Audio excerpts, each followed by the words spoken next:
سے اٹھنے کا طریقہ بتائیں تاکہ صرف تھیوری نہیں بلکہ آپ پریکٹیکل طور پر بھی دیکھ سکیں۔ تو لاسٹ ایپیسوڈ میں ہم کہاں تھے؟ ہم نے سجدہ کیا تھا، سجدے کے متعلق ساری غلط فہمیاں، غلط طریقے، مسٹیکس اور صحیح طریقہ ہم نے سب دیکھ لیا۔ اب آئیے سجدے سے ہم اٹھتے ہیں۔ ہم پچھلے ایپیسوڈ میں سجدے میں تھے، وہاں سے بھی اٹھیں گے انشاءاللہ۔ یہ نماز نہیں ہے ابھی تک، نماز میں ہم کہاں تھے وہاں پہنچ جاتے ہیں، نماز میں سجدے میں۔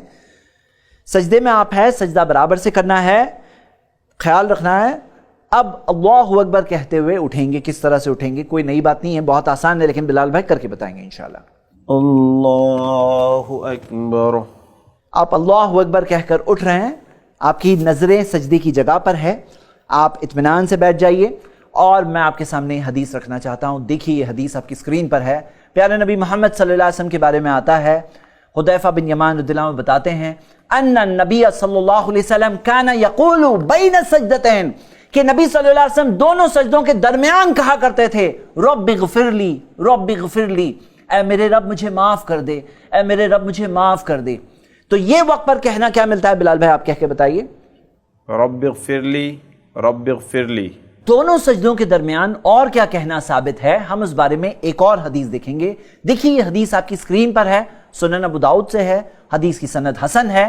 پیارے نبی صلی اللہ علیہ وسلم کے بارے میں آتا ہے ان ابن عباس ان النبی صلی اللہ علیہ وسلم، ابن عباس بیان کرتے ہیں کہ نبی صلی اللہ علیہ وسلم کان یقول بین سجدتین، دونوں سجدوں کے درمیان میں کہا کرتے تھے۔ کیا کہا کرتے تھے؟ دیکھیے یہ دعا بہت پیاری دعا ہے، اللہم اغفر لی، اے اللہ مجھے معاف کر دے، وارحمنی، مجھ پر رحم کر دے، وعافنی، مجھے عافیت دے، واہدنی، مجھے ہدایت دے، وارزقنی، اے اللہ مجھے رزق دے۔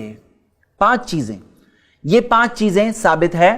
وجبرنی ورفعنی والی حدیث بھی موجود ہے، لیکن وہ حدیث سندن ضعیف ہے تو میں اسے نہیں بتا رہا ہوں۔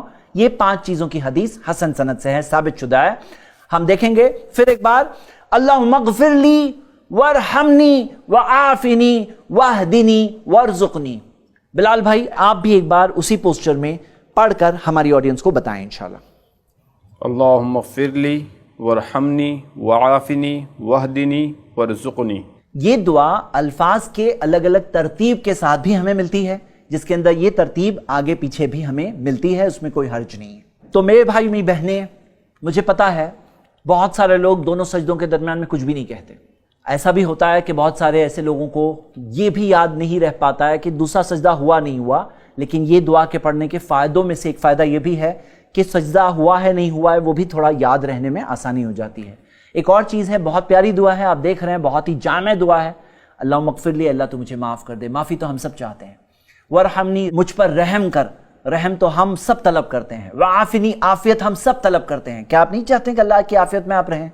واہدنی، ہدایت تو ہم سب طلب کرتے ہیں، اور وارزقنی، اے اللہ مجھے رزق دے، تو رزق کی بھی طلب ہم سب کرتے ہیں۔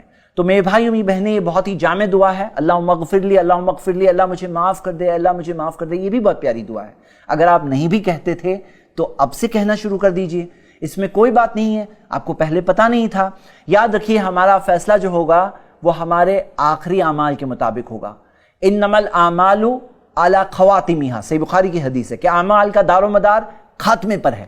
یعنی اگر آپ زندگی بھر بھی نہیں کہہ رہے تھے لیکن لاسٹ میں کہنے لگے تو خاتمہ کس چیز پہ ہوا یہ دکھائے گا۔ تو اس میں یہ مت سوچو کہ میں زندگی بھر نہیں کر رہا تھا ابھی کیا کروں۔ ارے میں آپ کو میری بھی بات بتاتا ہوں کہ زندگی میں بھی میں نے بھی بہت سارے سال ایسے ہی زندگی میں نماز پڑھے تھے جس کے اندر یہ دعا مجھے بھی خود پتہ نہیں تھی، پتہ چلا میں بھی کرنے لگا۔ تو اس میں یہ بات نہیں ہے کہ میں نہیں کر رہا تھا ابھی کیسے کروں، بھائی ثابت ہے، دیکھیے آپ کی اسکرین پہ حدیث موجود ہے، پڑھیے اور یاد کریے اور نماز میں عمل کرنے لگے انشاءاللہ۔ ایک چیز کے تعلق سے میں آپ کو وارن کرنا چاہتا ہوں، نشاندہی کرنا چاہتا ہوں، یہ جو 2 سجدوں کے درمیان میں بیٹھے ہیں یہ نماز کے ارکان میں سے ہے۔ جب نبی صلی اللہ علیہ وسلم نے اس صحابی کو نماز سکھائی جنہوں نے تیزی سے نماز پڑھی تھی تو نبی صلی اللہ علیہ وسلم نے فرمایا ثم ارفع حتی تطمئن جالسا، پھر جب سر اٹھاؤ تو بیٹھو یہاں تک آ کے اطمینان کی حالت میں ہو جاؤ۔ تو یعنی یہ بیٹھنا جو ہے اطمینان ملنے تک۔ مجھے یہ بات سمجھ میں نہیں آتی، جو لوگ فاسٹ فیڈ میں اٹھتے ہیں اللہ اکبر اللہ اکبر، کیسے اطمینان آ جاتا ہے اتنا جلدی؟ حتی تطمئن جالسا، یہاں تک آ کے اطمینان کی حالت میں ہو جاؤ۔